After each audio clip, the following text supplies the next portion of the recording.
Good afternoon. Vector calculus के next lecture में आज हम लोग ग्रीन्स थ्योरम क्या होती है और इसे कैसे प्रूफ किया जाता है, और हम इसे दो तरीके से प्रूफ करेंगे। पहले पार्ट में हमने लिखा हुआ है ग्रीन्स थ्योरम फॉर स्पेस, और दूसरे पार्ट में हम Green's theorem for a plane लेंगे। तो जो दूसरा पार्ट होगा वो आपको यहाँ तो बहुत ज़्यादा यूजफुल नहीं होगा शायद, लेकिन कभी जब कॉम्प्लेक्स एनालिसिस आप पढ़ेंगे तो वहाँ यूजफुल रहेगा, आप एप्लीकेशन देखेंगे उसमें। तो मैं आपको दोनों अभी पढ़ा दूंगा, आप ध्यान से देखते रहिए। जो अभी पहला वाला प्रूफ है इसमें आपको नया कुछ नहीं लेना। बेसिकली ये जो हमने लास्ट थ्योरम पढ़ी थी गॉस डाइवर्जेंस थ्योरम, उसका डिडक्शन है, मतलब उस थ्योरम के आधार पर ये प्रूफ है। तो ये बहुत एलिमेंट्री प्रूफ है, आपको सीधे ही समझ में आ जाएगा। और जो इसका एप्लीकेशन है, ज़्यादातर ग्रेविटेशनल जब फील्ड के बारे में जब थ्योरी डेवलप होती है ना, आप वहाँ पढ़ते हैं, फ्लूइड डायनामिक्स पढ़ते हैं, इलेक्ट्रोडायनामिक्स पढ़ते हैं, ऑप्टिक्स पढ़ते हैं, और theory of differential equation, integral equations. तो ये बहुत ज़्यादा वाइड एप्लीकेशन है। इवन मैंने बोला आपको कॉम्प्लेक्स एनालिसिस, तो आप इसे छोड़ के आगे बढ़ेंगे कहीं ना कहीं अटक जरूर जाएंगे, चाहे फिजिक्स पढ़ें या मैथ पढ़ें। तो इसे समझ लेने में कोई हर्ज नहीं है, बहुत आसान थ्योरम है। तो क्या कहती है ये थ्योरम, जरा देखिए। If you and W together, हाँ अब आप कहेंगे साहब यू और वी क्यों नहीं लिया, तो वी वॉल्यूम के लिए हमें लेना पड़ेगा, तो वो कन्फ्यूजन हो सकता है, तो मैंने इसलिए डब्ल्यू यू और वी चीज़ यू और डब्ल्यू ले लिया। U and W together with their first partial derivatives are single valued and continuous scalar functions in a region V bounded by a closed surface S, and N naught is a unit outward normal to ds, then this result is whole। तो हमें छोटा सा, आपके पास कल हमने आलू की तरह एक स्ट्रक्चर लिया था, पोटैटो। आप सोच सकते हैं 3 डायमेंशनल, सरफेस एरिया एस है, वॉल्यूम वी है, ठीक है। बाउंड्री पर एक छोटा सा सरफेस एरिया डी एस लेके उसका नॉर्मल आप बाहर को एन नॉट ले सकते हैं। दूसरी बात, यू और जो डब्ल्यू हैं वो कंटिन्यूस फंक्शंस हैं, उनके जो फर्स्ट ऑर्डर पार्शियल डेरिवेटिव होंगे, मतलब यू का partial derivative del you upon del x, del you upon del y, समझ रहे हैं, del you upon del z, तीनों आएंगे।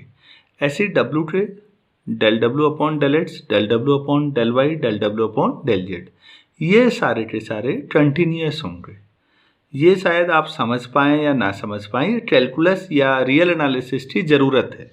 आप जब मीन वैल्यू थ्योरम पढ़ते हैं डिफरेंशियल कैलकुलस में या रियल एनालिसिस में, बेसिकली पूरी कैलकुलस का बेस मीन वैल्यू थ्योरम, आप स्पाइनल कॉर्ड बोल सकते हैं, ये वहाँ की ज़रूरत है। तो ये कंटिन्यूस है। चलिए ठीक है, हम उस पर अभी बहुत ज़्यादा बात नहीं करते, क्योंकि अगर आपको ये समझना है तो आप मीन वैल्यू थ्योरम मेरे रियल एनालिसिस के जो लेक्चर्स हैं वहाँ समझ सकते हैं। हम लोग गॉस थ्योरम से शुरू करते हैं, from Gauss divergence theorem. Gauss divergence theorem, इसके प्रोनाउंसिएशन में भी हम लोग गॉस बोलते हैं। अगर आप जर्मन प्रोनाउंसिएशन सुनेंगे तो गॉस बोलते हैं वो लोग, आप बोल सकते हैं, ज़्यादा बेहतर लगेगा कहीं पर भी। गॉस, गॉ बड़ा ऊ, गॉस थ्योरम। तो गॉस डाइवर्जेंस थ्योरम हमारे पास क्या है, divergence f d v over v equal to surface integral में क्या था, n dot f d s, ये हमारे पास। तो बस इसे हम आसान फॉर्म में ले आते हैं।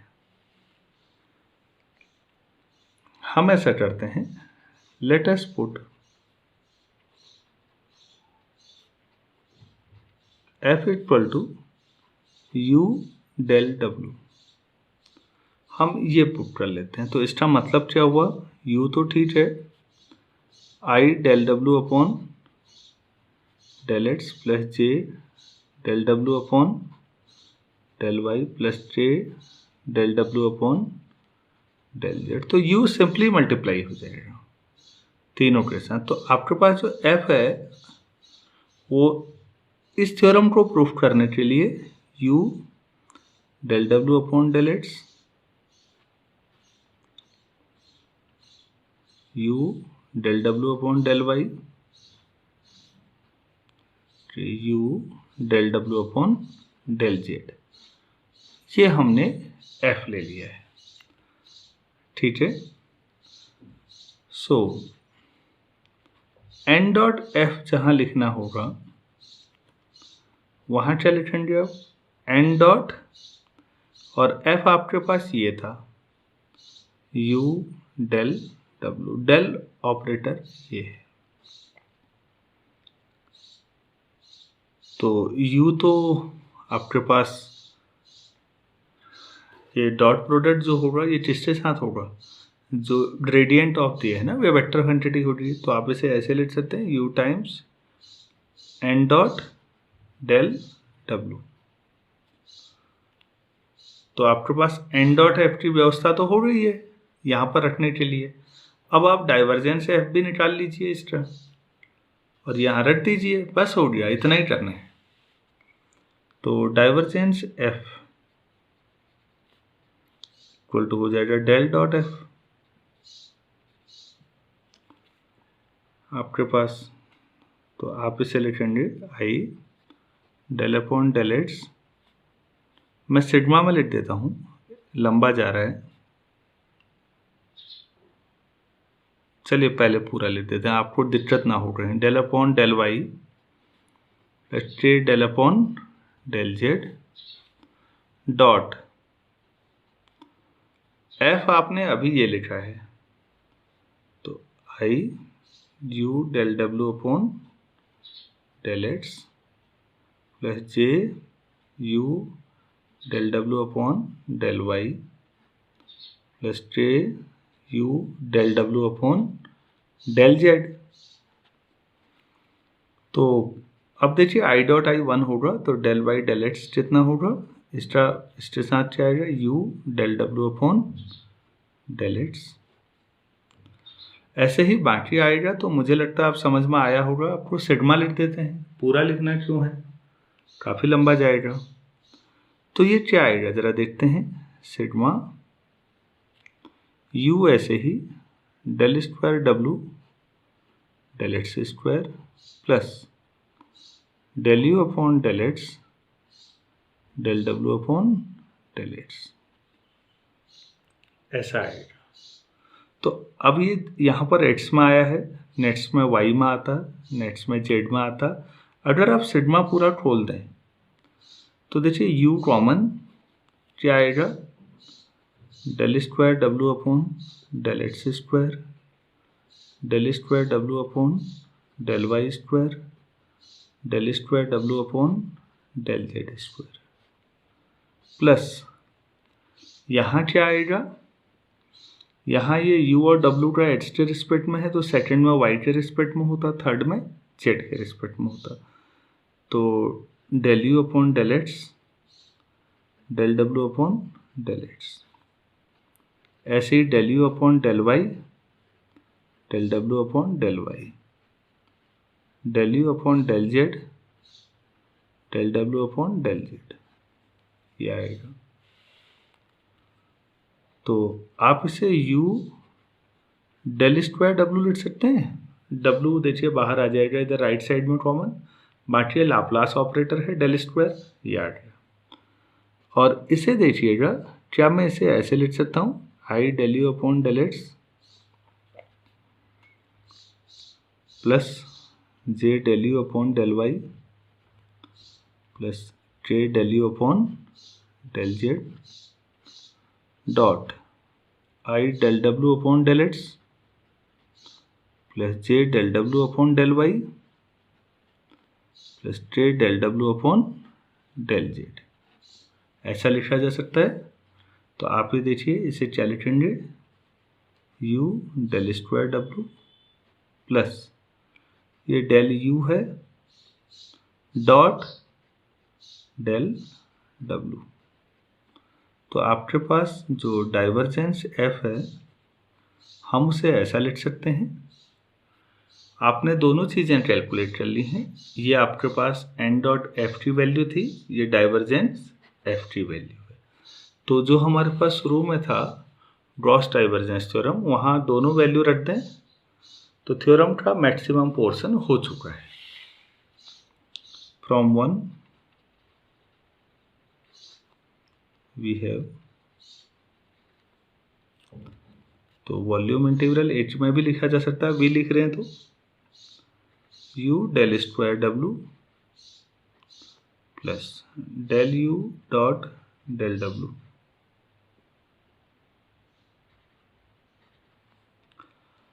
dv equal to surface integral, यहाँ पर क्या आएगा, u n dot del w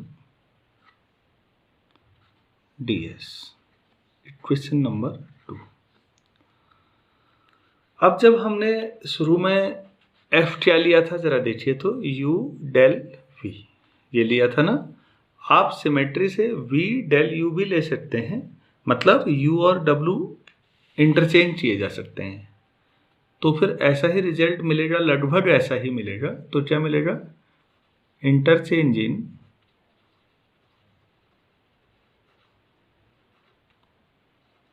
u and w we get v w del square u plus del w dot del u dv equal to surface integral w n dot del u ds। उम्मीद है आपको यहाँ तक पूरी तरह समझ में आया होगा। अगर मैं सेकंड को थर्ड से सब्ट्रैक्ट कर दूँ तो हमारी जो स्पेस के लिए ग्रीन्स थ्योरम थी वो प्रूफ हो गई। अब जब सब्ट्रैक्शन करेंगे तो दिस माइनस दिस आएगा, ये कैंसिल हो जाएगा। देखिए क्योंकि a डॉट बी या b डॉट a बराबर होते हैं तो ये टर्म कैंसिल होगी, बाकी रहेगा आंसर में। चलिए नेक्स्ट पेज में हम इसे करते हैं। तो आप इसे देखिए, मैंने सब्ट्रैक्ट कर दिया और डायरेक्टली ये लिख दिया है। ये आपके पास थ्योरम प्रूफ हो गई। कुछ भी ऐसा डिफिकल्ट पोर्शन नहीं है।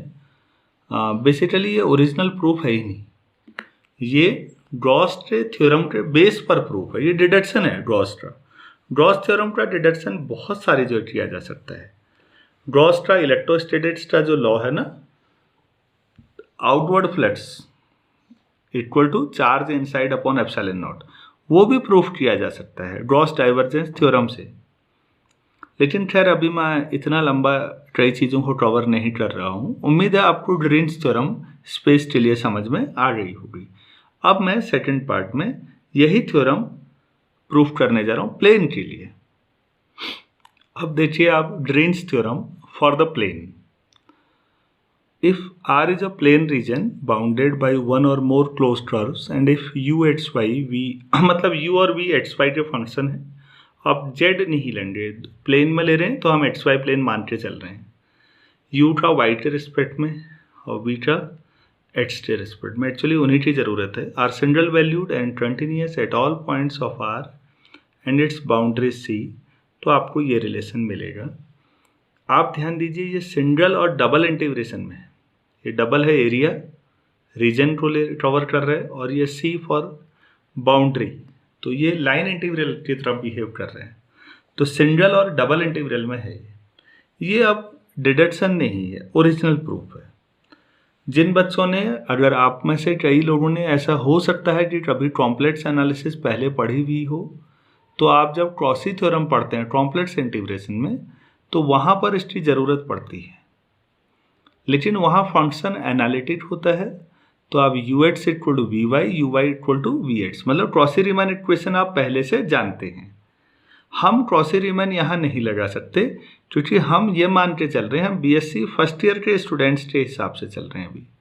मतलब हम ये मान के चल रहे हैं अभी बच्चों ने कॉम्प्लेक्स नहीं पढ़ी है, तो उनको फंडामेंटल वे में उनको डबल इंटीग्रेशन सॉल्व करना आता है, तो हम उस मेथड से इसे प्रूव करेंगे। यहाँ पर कुछ बेसिक चीज़ें लेंगे, जैसे मैं सिंपल क्लोज कर्व ले रहा हूँ।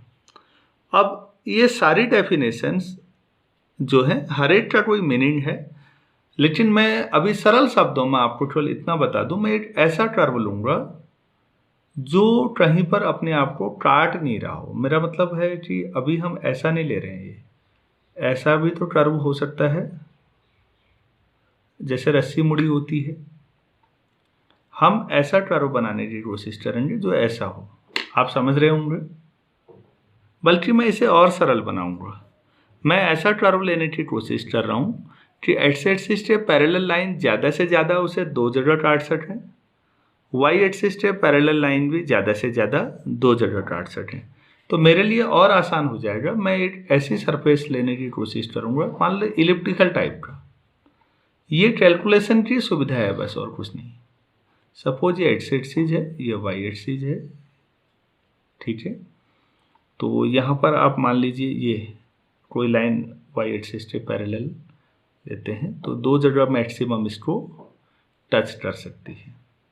अगर आप ऐसा बनाएंगे कर्व तो आप भी समझ रहे होंगे कि ये दो से ज़्यादा बार काट सकते हैं। हम कैलकुलेशन को सरल बनाने की कोशिश कर रहे हैं, इसलिए ऐसा है। ऐसे ही यहाँ पर भी आप ले सकते हैं, एक यहाँ पर काटा जा सकता है ये, ऐसे ही एक ये। बेसिकली हमने ये जो लिया है इसका भी एक नाम है, आप लोग बाद में पढ़ेंगे। ऐसे कर्व को कॉन्वेक्स बोलते हैं। इनका काफ़ी शानदार यूज है। कॉन्वेक्स स्ट्रक्चर जितने भी हैं, चाहे ऑप्टिमाइजेशन पढ़ें चाहे फंक्शनल एनालिसिस पढ़ें आप लोग, तो अभी इतने सारे शब्दों के जाल में नहीं पढ़ते हैं।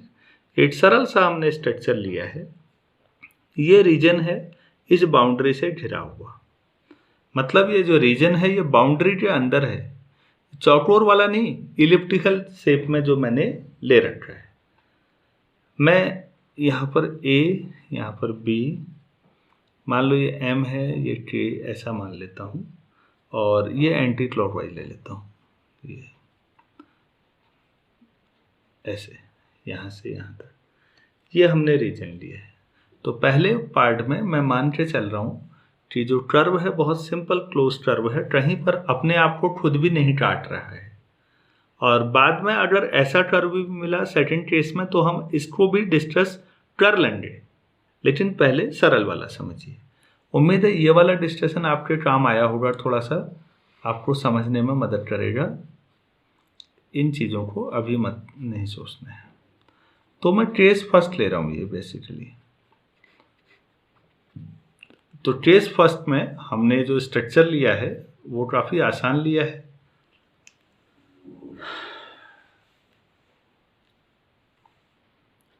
Let us first consider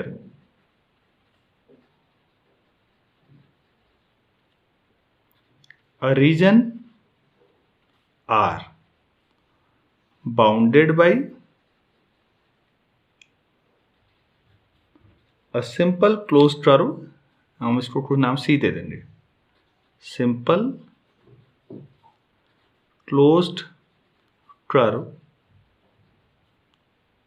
C।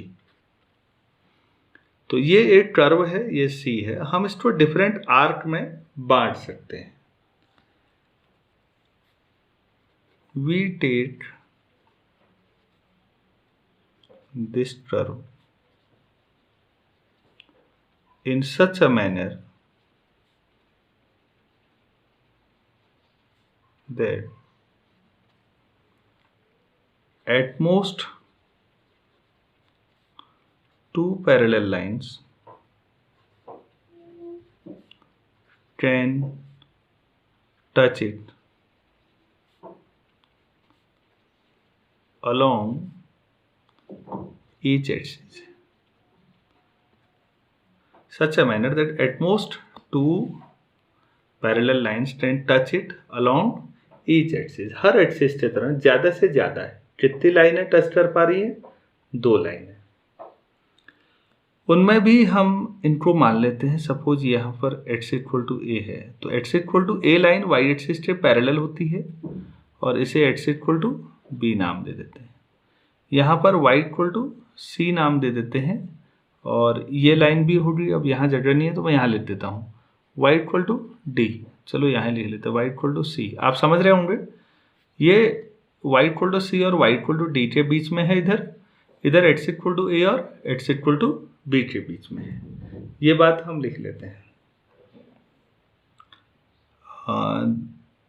This region is from x equal to a to x equal to b and from y equal to c to y equal to d। यहाँ से y equal to c और y equal to d के बीच में है। हम ऐसा मान लेते हैं, लेट इसको छोटे छोटे आर्क में बांट लेते हैं। आर्क जैसे ए के बी, देखिए तो ए से के तक ये हम इसे मान लेते हैं y इक्वल टू f1x ए के बी। एक आर्क हुआ, एक आर्क होगा a m b, arc a m b. इसे क्या मान लें? y equal to this, y equal to इसको हमने f1x ए एम बी को क्या मान लें? f2x मान लेते हैं, ये वाला। ठीक है। अच्छा, अगर मैं आर्क ऐसे ना लूं, के ए एम की तरह लूं, आर्क के ए एम, तो ये जो कर्व होगा इसमें x जो होगा डिपेंडेंट होगा और ये किस पर डिपेंड होगा? Suppose g1 of y। यहाँ पर y इंडिपेंडेंट की तरह बिहेव करेगा। ऐसे ही आर्क यहाँ पर देख लीजिए, दूसरा क्या आ जाएगा? के बी एम, इसमें क्या होगा? x equal to g2y। तो हमने जो पूरा रीजन था वो अलग अलग तरीके से, रीजन वही है, अलग अलग आर्क मान लिए। एक बार जो नॉर्मल आप कर्व लेते हैं और अगर आप आर्क ऐसे और ऐसे ले रहे हैं तो फिर ये आपके पास कर्व इस तरह से होंगे। यहाँ y इंडिपेंडेंट और x डिपेंडेंट की तरह बिहेव करेगा। अब हम कैलकुलेट करते हैं। Let us take I1 equal to, ये याद रखना पड़ेगा आपको, del v upon del x D x D Y.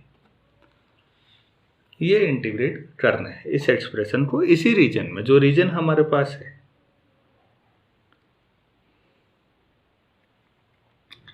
तो मैं दोबारा डायग्राम दिखाना पड़ेगा इसमें, 1 मिनट में दिखा दूं आपको। ये जो रीजन है आपको लिमिट रखनी पड़ेगी, ये इंटीग्रेशन की लिमिट रखनी पड़ेगी। तो लिमिट के लिए आपको डायग्राम पे फोकस करना पड़ेगा।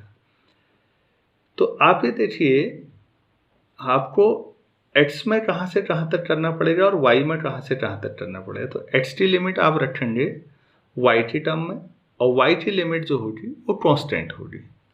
तो x की लिमिट जो होगी y की टर्म में, तो x आपके पास क्या है? g1y से g2y है और y जो इस रीजन में है, y कहाँ से? कांस्टेंट में, तो y equal to c to y equal to D.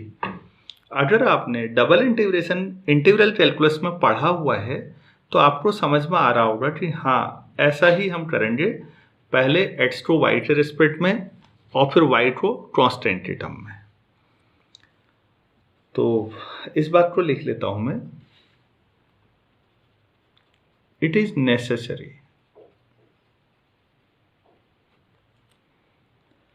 to integrate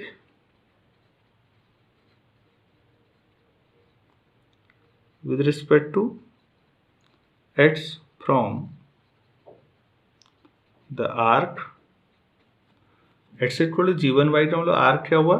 k a m to arc के बी एम। तो आप इस आर्क से इस आर्क तक इंटीग्रेट करेंगे इधर को, एंड देन फिर y की लिमिट ले आइए, and then to integrate with respect to y from C to D। y कहाँ से कहाँ तक है? y C से D तक है। तो उम्मीद है आपको ये आसानी से समझ में आ गया होगा। देखिए ये थोड़ा एब्स्ट्रैक्ट पोर्शन है, लेकिन इसे एंजॉय करना सीखिए। ये इसकी एप्लीकेबिलिटी मैंने आपको बताई थी बहुत ज़्यादा है, और जब ज़्यादा एप्लीकेशन है तो कोशिश करनी चाहिए कि सीरियसली हम इसे सीखें।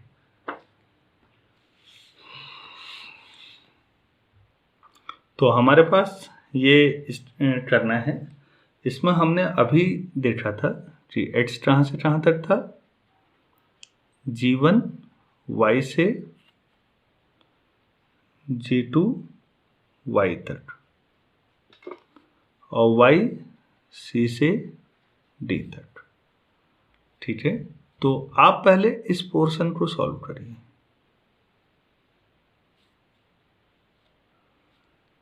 ठीक है, इस पोर्शन को सॉल्व करते हैं तो y equal to C to D ये आया इसका x के रिस्पेक्ट में। तो ठीक है, v आपके पास आएगा, और v जो है हमें पता है x और y दोनों का ही फंक्शन है, लेकिन जो x से है वो क्या रखना है? G1 y से G2 y dy। तो फिर ये क्या बन जाएगा? C टू D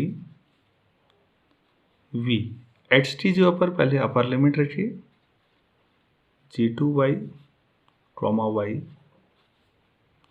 ये तो v इन दोनों का फंक्शन है, dy minus C to D v G1 y comma y dy। आप इसे ऐसे भी लिख सकते हैं, C टू D v, इसे तो यही रखना है G2 y comma y dv। इसमें अगर लिमिट इंटरचेंज कर दूं तो D2 C v G1 y comma y dy। I1 ऐसा लिख सकते हैं, आप इसे कोई इक्वेशन जो भी नाम दें, अभी कोई इक्वेशन थी अभी तक तो नहीं थी, तो आप 1 कर देते हैं। उम्मीद है आपको इसमें तो दिक्कत नहीं आई होगी। यहाँ पर v का डेरिवेटिव था, तो v को इंटीग्रेट किया x के रिस्पेक्ट में, v एक्स वाई का फंक्शन है, upper limit minus lower limit, और यहाँ लिमिट इंटरचेंज की है। इतना बेसिक कैलकुलस मैं उम्मीद करता हूँ सारे बच्चों को आती होगी, तो ये समझ में आ गया होगा आपको। अब ये पहला वाला क्या बता रहा है आपको? देखिए C से D तक द फर्स्ट जो इंटीग्रल है आपका, ये लाइन इंटीग्रल है या नहीं? अब तो सिंगल वेरिएबल में है, तो सिंगल वेरिएबल में लाइन इंटीग्रेशन हुआ, डबल में एरिया हुआ, ट्रिपल में वॉल्यूम हुआ। तो this is the line integral. कौन सा path? Along the path C से D तक आपके पास ये है। ये कहाँ से है? D से C तक है। अब एक बार जरा डायग्राम पे ध्यान दीजिए। मैं यहाँ पर C से D तक और D से C तक, जब आप C से D तक जाएंगे तो K से M तक B होते हुए एंटी क्लॉकवाइज, ठीक है।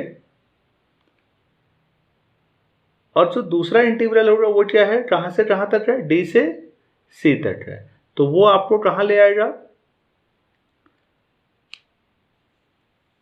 पहला यहाँ से यहाँ, दूसरा यहाँ से वापस यहाँ ले आएगा या नहीं? सोचिए, मैं ये हटा रहा हूँ। ये आपका क्या है? C से D तक, ये भी पॉजिटिव है, ये भी पॉजिटिव है, तो एंटी क्लॉकवाइज दोनों ही हैं। C इस ये K B M और दूसरा M A K, तो ये तो पूरा लाइन इंटीग्रेशन हो गया ना, पूरी बाउंड्री कवर हो गई है। तो बेसिकली जो राइट हैंड साइड है वो क्लोज्ड टर्म में इंटीग्रेशन हो गया है। क्या ये बात समझ में आई आप लोगों को? यहाँ पर मैं इस बात को लिखा देता हूँ आपको। Now first integral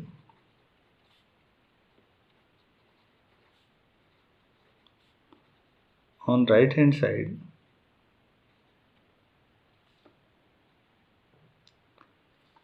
is the integral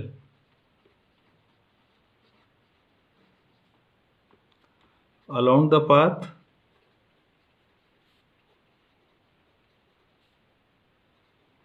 it's equal to g to y from k to m through b, यही होगा।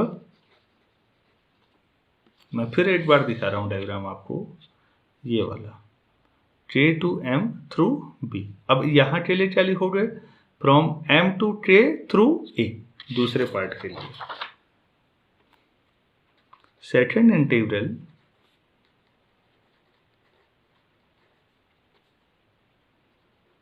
on right hand side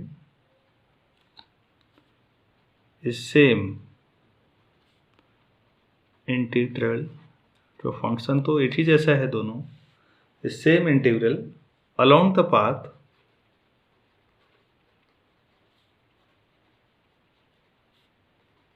x equal to g1 y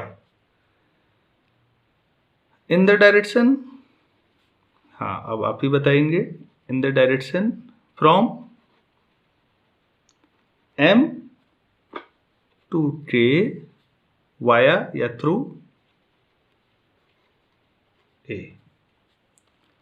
तो फिर ये दोनों इंटीग्रल जो मिला के ये बने हैं, ये पूरा बाउंड्री पर हो गया ना, तो हम इसे क्या लिखेंगे? So these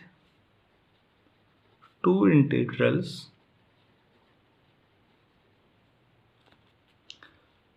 constitute the line integral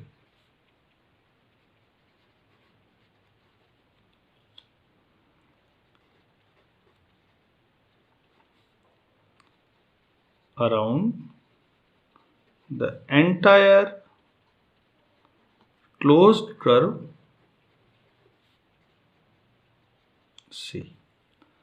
तो ये दोनों जो मिला के है, एक k से a होते हुए b होते हुए, सॉरी k से b होते हुए m तक था, दूसरा m से a होते हुए k तक था, पूरा कवर कर लिया। तो दोनों का जो सम होगा वो क्या होगा? आपको वो पूरे क्लोज कर्व में इंटीग्रल दे देगा। तो आप ये लिख सकते हैं कि जो I1 है आपके पास, आपने शुरू कहाँ से किया था? ये r में del v upon del x D x D Y, तो ये किसके बराबर है? V X Y D Y over C. हमने ये पढ़ा फिर कि ये इसके बराबर है। अब अगर आपको ये समझ में आ गया है तो फिर सिमिलरली मैं दूसरा ले लूँ। अब I2 ऐसे ही मैं del you upon del y d x D y लेता यू वाई, तो आप इसे ऐसे लिख सकते थे, del you upon del y D y d x. और जब आप इसको करते तो जाहिर सी बात है आप इसे ट्राई करेंगे, ये वही आएगा लेकिन ये क्लॉकवाइज आ जाएगा। कैसा आएगा? क्लॉकवाइज। जो पहला वाला पोर्शन था वो ऐसे आ रहा था, अब कैसे आ जाएगा? क्लॉकवाइज। तो ये minus times line integral u x y का ही आएगा पूरी बाउंड्री में, लेकिन ये माइनस टाइम्स आ जाएगा। तो ये आपके पास I2 है। बस हो गया, थ्योरम प्रूफ हो गई। सो I1 माइनस I2 अगर आप करेंगे तो पहले इन दोनों का सोचिएगा, तो ये आपके पास आ गया u d x plus v d y. अगर आप मानते या जानते हैं, समझते हैं कि u और v एक्स वाई के फंक्शन है, तो खाली u लिख दीजिए, कोई दिक्कत नहीं है। तो u I1 माइनस I2, तो दिस माइनस दिस करेंगे तो ये प्लस हो जाएगा, तो this plus this v d y plus u d x, ये हुआ लेफ्ट हैंड साइड में आपके पास। और इधर I1 माइनस I2 किया है आपने, तो दिस माइनस दिस हो जाएगा यहाँ पर। तो ये double integration over the region R, और आपके पास क्या मिला, del v upon del x minus del you upon del y d x D y. क्या यही थ्योरम थी? तो ये पार्ट 1 में आपका प्रूफ हो गया है, जब आपके पास कोई सिंपल क्लोज होता। ये मैं एक बार रिपीट कर रहा हूँ चीज़ों को, आप शुरू से देखिएगा प्लीज़। हमारे पास ऐसा दिया हुआ था, ये कर्व दिया हुआ है, और ये कोई बहुत डिफ़िकल्ट कर्व नहीं था, काफ़ी आसानी से हमने एक्सप्लेन किया हुआ है। तो उसमें ये इंटीग्रल लिया था, इसकी डबल इंटीग्रेशन की वैल्यू हमने समझाई थी। तो आपने लिमिट इस तरह से ली थी इसकी, आप देखिएगा। तो ये था, और ये आसानी से हमने दो हिस्सों में तोड़ा, और आपने ये खुद देखा कि अच्छा ये दोनों को एक्सप्लेन करते हुए आप समझिए थे कि ये पूरा एक क्लोज कर्व में इंटीग्रेशन है, तो फिर क्लोज कर्व में हो गया ये। पर ये लिखना था, बाकी दूसरा सिमिलरली हो गया, इसे आपने माइनस टाइम्स किया, अब इन दोनों को सब्ट्रैक्ट कर लिया, ये प्रूफ हो गया। लेकिन ये प्रूफ कब है? जब आपके पास सिंपल क्लोज कर्व है। अगर ऐसा नहीं है तो हम ऐसा बना के आसानी से सॉल्व कर सकते हैं। सेकंड पार्ट जो अब बता रहा हूँ वो केवल एक छोटा सा पार्ट है, मेन काम आप कर चुके हैं। तो देखते हैं इसको केस सेकंड कैसे हैंडल करें।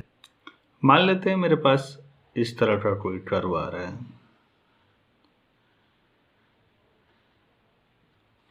और हो सकता है वो इधर से कटा हो, ये इधर से निकला हो, ऐसा हो सकता है या नहीं। कहीं से ले लीजिए, सपोज मेरे पास ये आ रहा है, मैंने इसको ऐसे लिया, ये यहाँ से, और ये लाइन ऐसे आ गई मान लेते हैं रस्सी की, और ये आपके पास ऐसे आया, इधर से ये ऐसे मान लेते हैं, और आप सभी लेते रहिए कहीं क्लोज में, 8 से ज़्यादा उठपटांग रस्सियों की तरह कुछ भी ले लीजिए, ऐसा कई सारे। आप सोच रहे होंगे कि ये तो मैच नहीं हो रहा है, उसमें परेशान मत होइए, हर एक कहीं ना कहीं लूप बनाते रहेंगे। अगर ऐसा है, जैसे मान लेते हैं यही उदाहरण है, तो अगर इस तरह से कोई आपके पास कॉम्प्लिकेशन के साथ ऐसा मिलता है, तो आप बताइए, मैं इसे 4 हिस्सों में तोड़ देता हूं अलग अलग, और हर एक सिंपल क्लोज कर्व हो जाएगा, चारों को जोड़ लूंगा, नेट आउटपुट मिल जाएगा। आप समझ रहे होंगे। अच्छा, जो इंटरनल बाउंड्रीज हैं वो दो बार कवर हो जाएंगी, कल की तरह। कल हमने डाइवर्जेंस थ्योरम में भी पढ़ा था, ऐसा यहाँ भी होगा। अगर इस वाले के लिए देखते हैं तो ये आपके पास लूप बना, लेकिन जब आप इस वाले के लिए देखेंगे राइट हैंड के लिए, तो लूप में ये इधर को भी आ जाएगा, तो इसका इंटीग्रल एक बार ऐसे जाएगा इस लूप में, इधर वाले में यहाँ से यहाँ भी आ जाएगा, तो नेट कैंसिल हो जाएगा। यही स्थिति यहाँ भी है, अगर आप इस लूप में जाते हैं तो आप एंटी क्लॉकवाइज ऐसे जाएंगे यहाँ, और इस वाले लूप के हिसाब से ये ठीक ही बना, तो दोनों प्लस माइनस 0 हो जाएंगे। यही स्थिति यहाँ भी आएगी। तो जो इंटरनल आपकी बाउंड्रीज बन रही हैं, उनकी वजह से नेट इंटीग्रल हमेशा क्या हो जाएगा, 0। तो आउटपुट फिर वही फाइनली जो बाहरी बाउंड्री है उसी की वजह से मिलेगा। आपको समझ में आ रहा होगा। तो हम क्या करेंगे, if any line parallel to the coordinate axis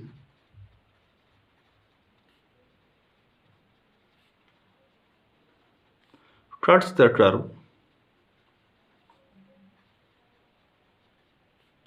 C in more than 2 points,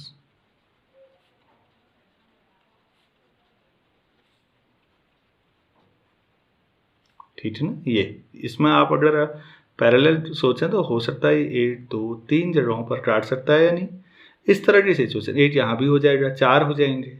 अगर ऐसा हो, then the region R can be subdivided, क्या करेंगे हम इसे, can be subdivided into finite, please ध्यान दीजिए, finite number of sub regions, क्या नाम दे देते हैं इनको, सब रीजन्स ठीक है। रीजन्स R1 R2 तो RI कर दें, ऐसे नाम लिख सकते हैं सब। RI जो होगा वो CI के द्वारा कवर्ड होगा, बाउंडेड बाई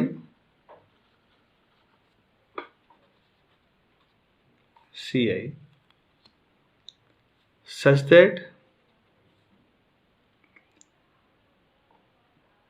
जो अभी हमने लास्ट पीछे रिजल्ट निकाला था हम ये मान के चल रहे हैं वो सभी में सेटिस्फाई हो रहा है, सच दैट अबाउट कंडीशन लिख दें। अबाउट कंडीशन वही थी जो लास्ट में अभी आई थी, is satisfied in each sub region. तो मैं ऐसे लिख रहा हूं CI UDX plus VDY equal to double integration of over RI del V upon del X minus del U upon del Y dx dy। Question number 2 I equal to 1 2 3 जितने भी हों finite मान लो n पार्ट है, infinitely नहीं जाना है, तो उन सभी में ऐसा होगा या नहीं। तो अब मैंने अभी आपको ये समझाया जो कॉमन बाउंड्रीज होंगी इनके अलाउंड तो इंटीग्रल 0 हो जाएंगे ना। तो इस बात को लिख लेते हैं, सिंस कॉमन बाउंड्री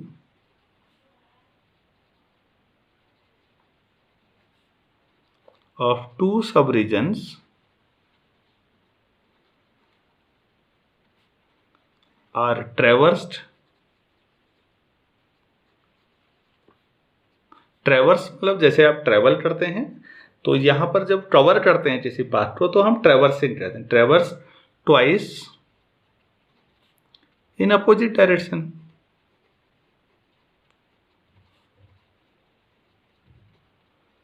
तो हर एक जो होगा, जो अंदर की जो कॉमन बाउंड्री होंगी, ये कॉमन है, ये कॉमन है, ये कॉमन है, तो ये एक बार इधर को एक बार इधर को, ऐसे ये भी एक बार इधर को एक बार इधर, ये भी एक बार इधर एक बार इधर, तो इनकी वजह से आउटपुट क्या हो जाएगा, 0 हो जाएगा।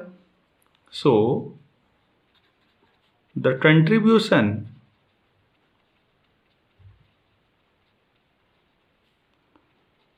To C UDX plus VDY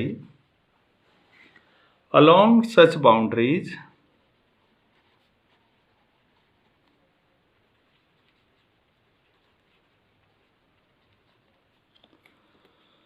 क्या हो जाएगा, इज 0।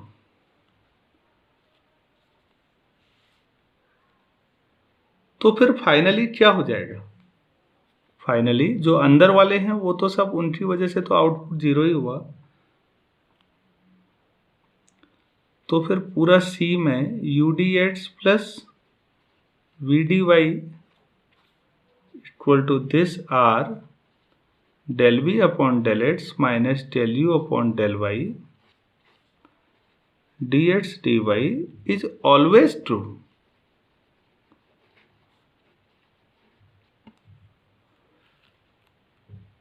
ठीक है, यही आपके पास प्लेन में आपकी ये थ्योरम है।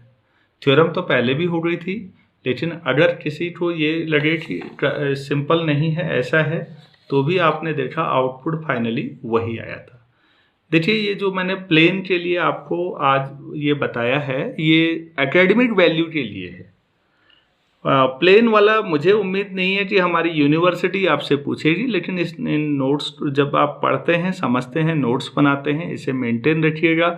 आगे फ्यूचर में चाहे आप मैथमेटिक्स में करियर बनाएं या फिजिक्स में, आपको ये थ्योरम की ज़रूरत कई बार पड़ेगी, तो इसे मेंटेन करिएगा। उम्मीद है आपको समझ में आया होगा। कल हम गॉस पे ही कुछ क्वेश्चंस और कुछ चीज़ें और करेंगे, और नेक्स्ट इसके बाद जो हमारा काम है वो स्टोर्स थ्योरम की तरफ जाना है। आज इतना ही करते हैं। Thank you.